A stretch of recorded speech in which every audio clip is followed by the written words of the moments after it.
Terima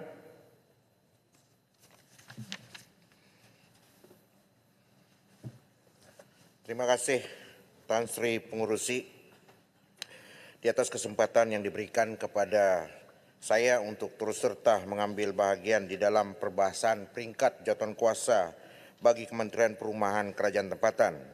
Sebanyak Rm5.934 bilion telah diperuntukkan bagi tahun 2025.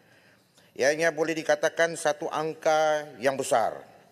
Tan Sri Pengurusi, bagi butiran 0100, saya dapati bahawa bagi tahun 2025, sebanyak Rm407.38 juta telah diperuntukkan berbanding dengan peruntukan tahun 2024.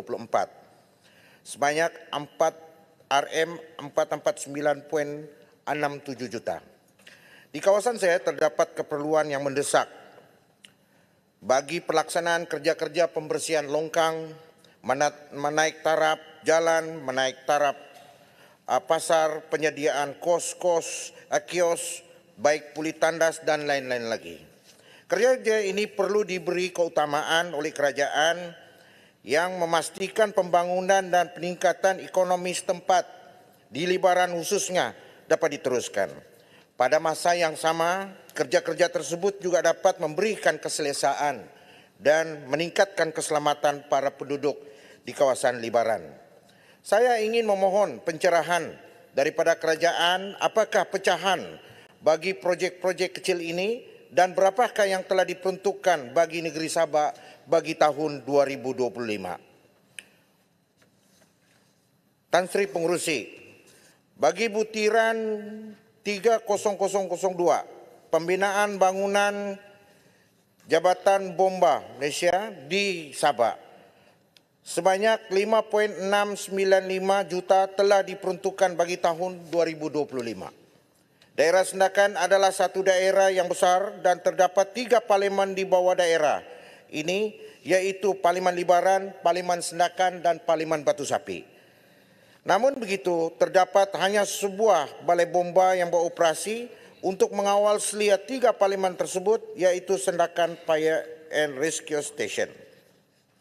Saya ingin mencadangkan agar peruntukan di bawah butiran ini dapat ditambah bagi menyediakan sebuah balai bomba yang baru di kawasan Libaran bagi memastikan kesejahteraan dan keselamatan penduduk terjamin. Balai bomba yang baru ini amat diperlukan bagi menampung operasi Sendakan Fire and Rescue Station dan seterusnya meringankan beban mereka. Saya juga ingin mencadangkan agar pembinaan balai bomba di Libaran ini dapat dimasukkan di bawah senarai keutamaan negeri Sabah pada tahun 2025. Tan Sri Pengurusi, di bawah butiran 030100, bomba dan penyelamat, saya amat menghargai akan jasa dan tenaga yang dicurahkan oleh kaki tangan anggota bomba di Malaysia, seperti apa yang dikatakan oleh Yang Berhormat Bentung. Walaupun kerajaan telah melaksanakan SSPA, namun masih terdapat laun-laun khusus bagi anggota bomba tidak pernah ditambah baik sejak sekian lama. Bayaran allowance seperti bayaran intensif bomba pada kadar RM110 bagi 12 jam tidak lagi relevan dan dinaikkan sesuai dengan keadaan semasa.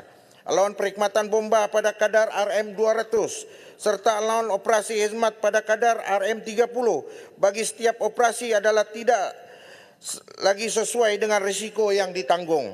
Selain daripada itu, saya juga telah dipahamkan bahawa hal-hal seperti tuntutan bagi cuti ganti kepada anggota telah bertugas lebih daripada 12 jam serta gantian kepada cuti am tidak lagi diberikan kepada anggota bomba. Perkara sedemikian adalah tidak wajar memandangkan mereka ini perlu mendapatkan rehat walaupun ganti yang sewajarnya di dalam memastikan mereka berada pada kondisi yang optimum untuk menjalankan tugas. Kerajaan memerlukan perbelanjaan yang mapan dan efektif, tetapi jangan sampai kebajikan anggota-anggota keselamatan kita dikorbankan. Saya ingin mencadangkan kepada kerajaan agar kebajikan dan allowance anggota bomba ini dapat ditambah baik sejajar dengan tugas dan risiko yang mereka hadapi setiap kali beroperasi. Tan Sri Pengurusi, Saya berharap agar cadangan-cadangan yang telah dikemukakan tersebut dapat diambil tindakan dengan kadar segera.